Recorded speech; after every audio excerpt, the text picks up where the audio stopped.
우리 오늘 시편 33편입니다.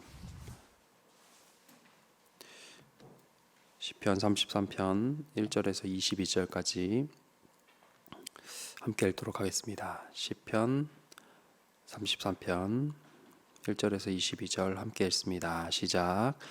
너희 의인들아 여호와를 즐거워하라.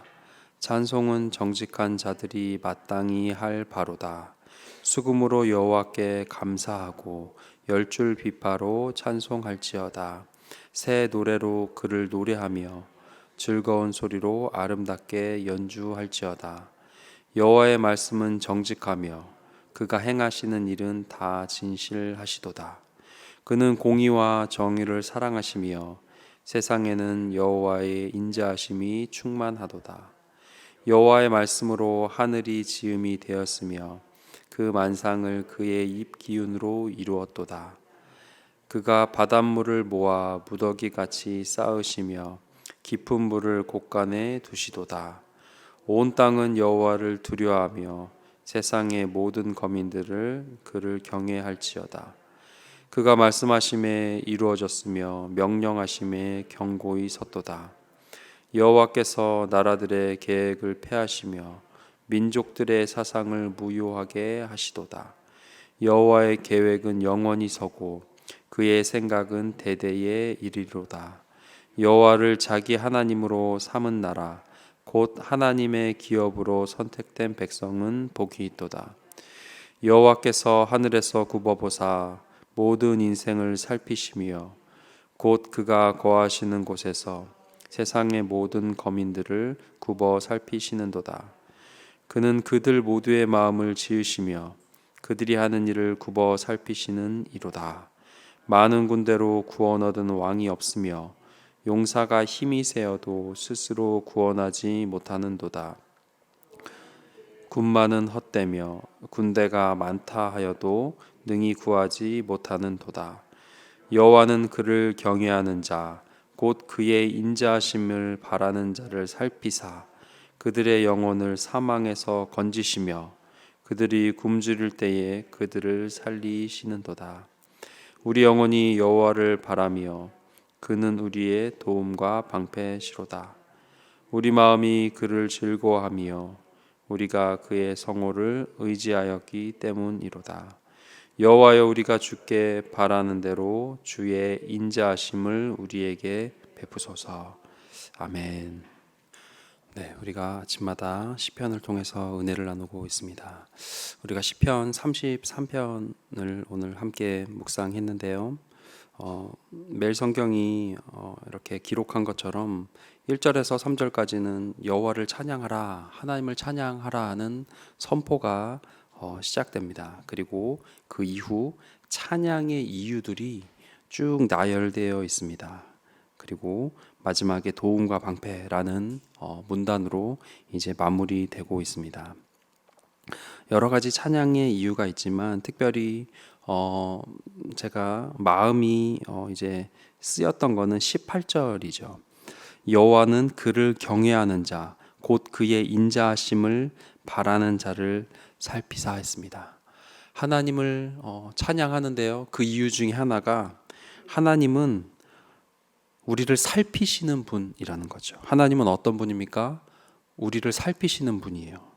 근데 어떤 하나님의 자녀를 살피시는가? 바로 경외하는 자, 그의 인자하심을 바라는 자를 살피시는 하나님입니다.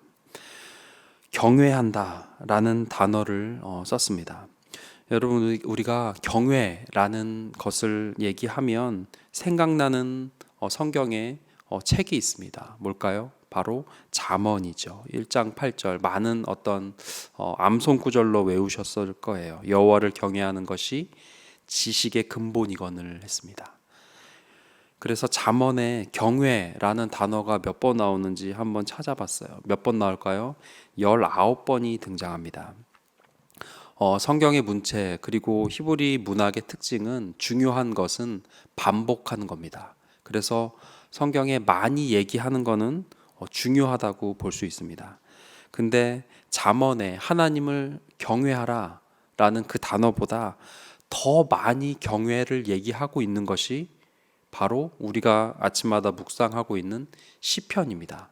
40번이 넘게 시편은 하나님을 경외하는 것에 대해서 반복적으로 얘기하고 있습니다. 잠언보다 더 하나님을 경외하는 것을 중요하게 기록하고 있는 책이 시편이라는 겁니다.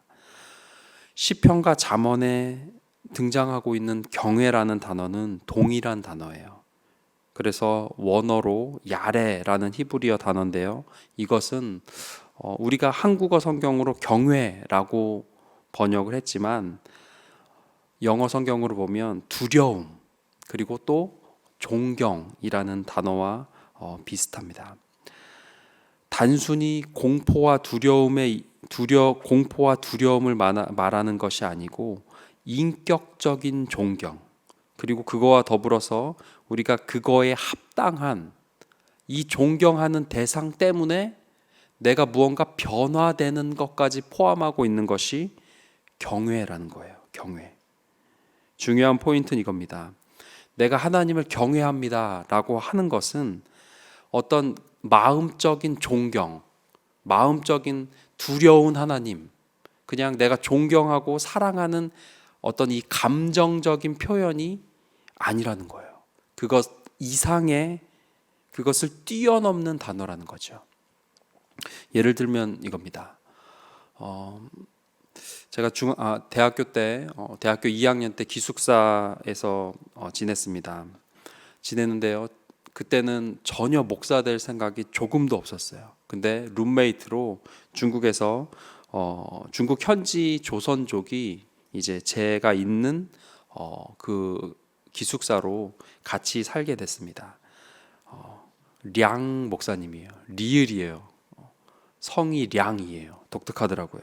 그래서 그분과 기숙사에서 1년 같이 살고 또 나중에는 학교 앞에서 같이 자취를 했어요. 그래서 그분에게 제가 물이 들고 중국 선교를 그분의 팀과 떠나게 되고 그리고 자연스럽게 대학원을 하게 됐고 정신을 차려보니 목사가 돼 있더라고요. 근데 이분이 그런 얘기를 하세요. 그 집안에서 정말 그 중국 전통 종교를 믿는 집안이래요. 그래서 어머니가 거기에 굉장히 심취해 계셨대요. 근데 먼저 이분의 형님 되시는 분이 예수님을 믿고 이제 교회 집으로 돌아왔다는 거죠. 근데 이 어머니께서 여러분 중국 전통 종교에서도 예언을 한대요. 굉장히 놀랐어요. 이 어머니가 그 형과 이 양 목사님을 두고 그 중국에서 하는 예언을 하신다는 거죠. 예언을 하셨대요. 근데 그 어머니께서 야, 니네 형이 예수 믿는다고 저러는데 너가 목사가 될 거야 그러시더래요. 교회도 안 다니는 이 목사님한테, 예전에 그 초창기 목사님한테. 그래서 이분이 엄마 말도 안 되는 소리 하지 마세요. 뭐 우습게 여겼다는 거죠. 근데 그렇게 됐어요. 근데 어쨌든 이분이 예수님을 만나고 이제 형도 예수님을 믿지만 이제 집안 사람들을 하나하나 전도하기 시작했다는 거예요. 아버지도 전도하시고 다른 형제들도 전도하시고. 근데 어머니가 그렇게 거절을 하신다는 거죠. 그래서 정말 힘들었다는 거예요. 그래서 나중에는 이분이 선전포고 어머니를 앉혀놓고 이렇게 얘기했다는 겁니다. 어머니, 내가 믿는 예수님은 어머니를 너무 사랑하십니다. 근데 내가 믿는 하나님은 어머니를 너무 사랑하셔서 나를 희생해서라도 엄마가 예수 믿게 할 수 있는 분이에요. 근데 그렇다면 나는 죽어도 좋아요. 협박이죠. 그러니까 내가 죽을 수도 있는데 믿겠냐 안 믿겠냐 엄마한테 그랬다는 거예요. 이래도 안 믿으시겠습니까? 아들 죽는 꼴 보시겠습니까?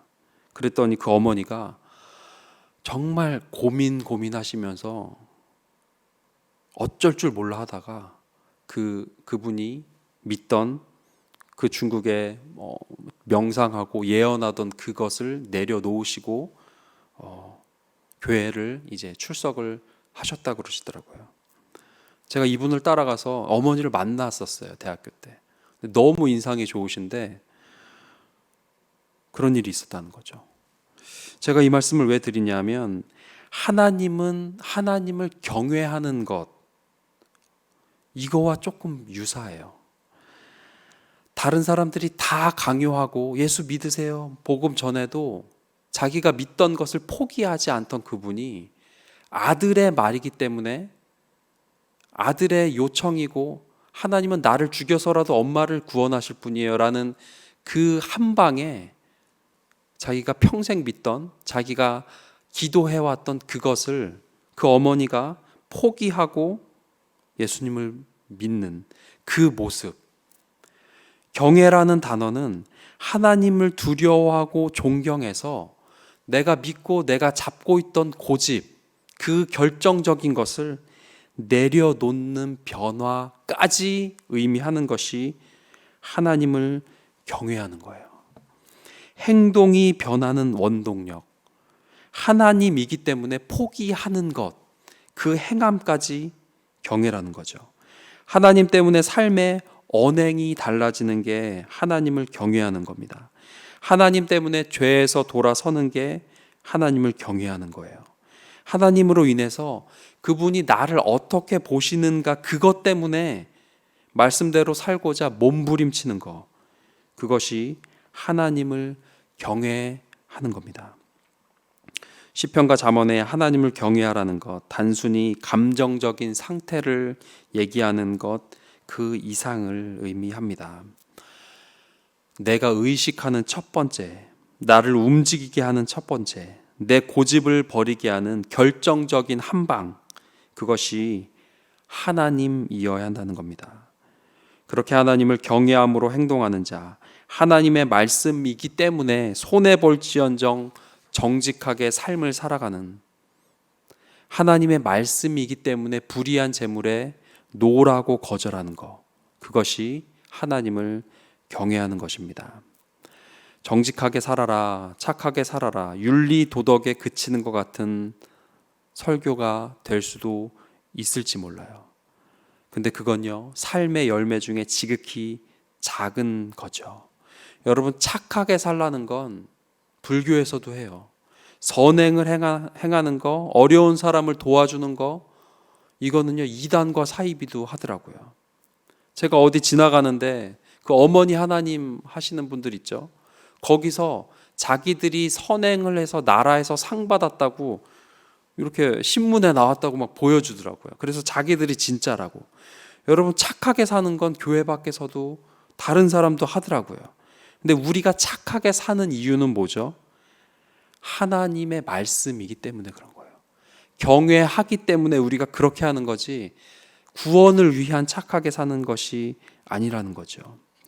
여호와 하나님을 경외하기 때문에 그렇게 사는 것, 당신의 자녀를 기쁘게 보실 하나님을 내가 의식해서 살아가는 것, 하나님은 결과보다 동기를 더 중요하게 보시는 분입니다.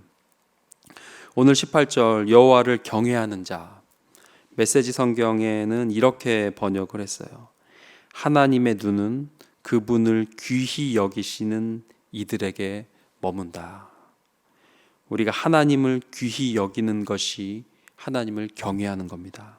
하나님의 말씀을 귀히 여겨서 삶의 행동까지 변하는 것, 그런 이들에게 하나님의 살피심이 있다고 시편은 얘기하고 있습니다. 말씀 정리하겠습니다. 하나님을 귀히 여기어 그분의 말씀을 사랑해서 그분의 말씀대로 삶의 됨됨이가, 일상의 모습이, 삶의 크고 작은 결들이 변화되는 자, 하나님을 경외하고 존경하는, 하나님을 아버지라 여기는, 그분의 말씀을 귀히 여기는 모든 구리지구촌의 성도님들 되시길 주님의 이름으로 축원합니다. 기도하겠습니다.